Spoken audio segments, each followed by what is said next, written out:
الحمدللہ والصلاۃ والسلام علی رسول اللہ اما بعد۔ آج کے درس میں ہم وضو سے متعلق 3 سنتوں کا ذکر کریں گے۔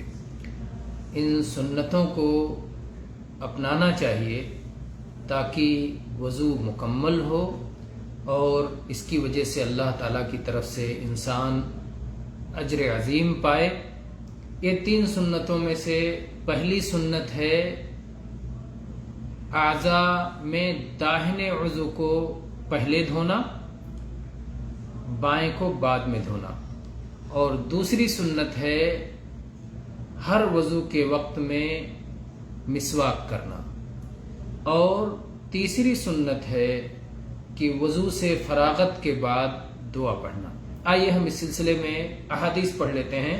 عن عائشہ رضی اللہ عنہا قالت كان رسول الله صلی اللہ علیہ وسلم يعجبه التيمن في تناعله وترجله وطهوره وفي شأنه كله۔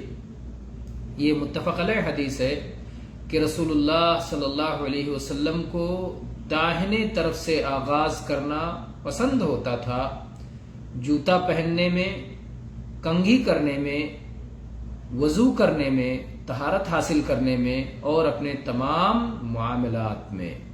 تو یہاں پر طہور میں وضو کرتے ہوئے اللہ کے نبی صلی اللہ علیہ وسلم داہنے کو پہلے دھویا کرتے تھے۔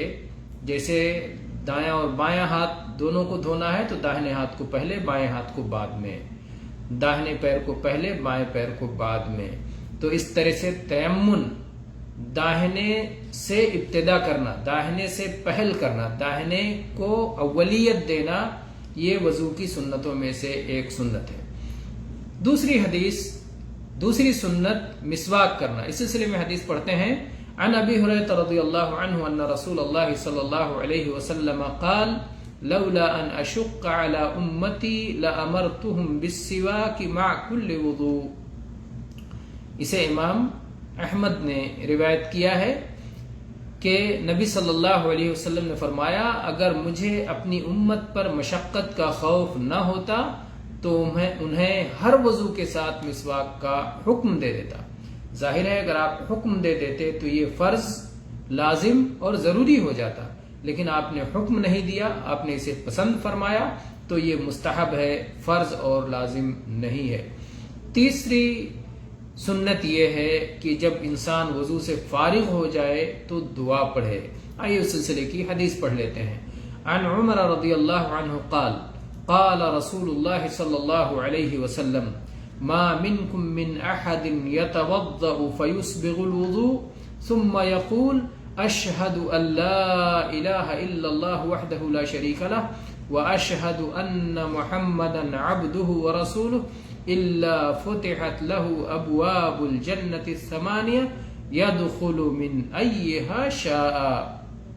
یہ صحیح مسلم کی حدیث ہے اور اسے امام ترمذی نے بھی روایت کیا ہے، اور امام ترمذی میں الفاظ زیادہ ہیں، اللہم اجعلنی من التوابین واجعلنی من المتطہرین۔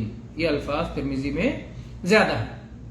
بہرحال یہ حدیث عمر رضی اللہ عنہ کی روایت ہے کہ نبی کریم صلی اللہ علیہ وسلم نے ارشاد فرمایا، جب تم میں سے کوئی شخص وضو کرے اور پوری طرح سے وضو کر لے، اس کے بعد یہ کہے اشہد ان لا الہ الا اللہ وحدہ لا شریک لہ واشہد ان محمدا عبدہ ورسولہ، میں گواہی دیتا ہوں کہ اللہ کے سوا کوئی عبادت کے لائق نہیں ہے، اللہ اکیلا ہے، اس کا کوئی شریک نہیں ہے، اور میں یہ گواہی بھی دیتا ہوں کہ محمد صلی اللہ علیہ وسلم اللہ کے بندے اور رسول ہیں۔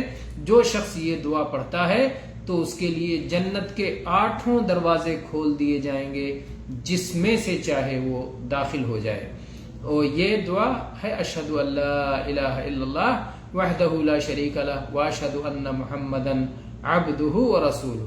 اور اس میں امام ترمذی نے یہ الفاظ زیادہ کیے ہیں، اللہم اجعلنی من التوابین واجعلنی من المتطہرین۔ اے اللہ مجھے توبہ کرنے والوں میں سے بنا دے، اے اللہ مجھے پاکیزگی اختیار کرنے والوں میں سے بنا دے۔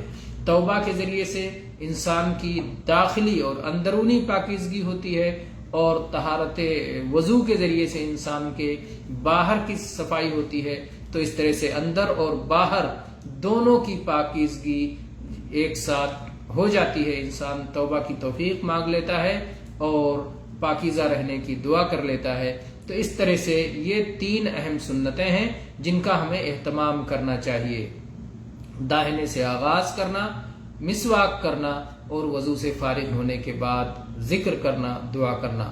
واللہ تعالی عالم، والحمد للہ رب العالمین، وصلی اللہ علی نبینا وسلم۔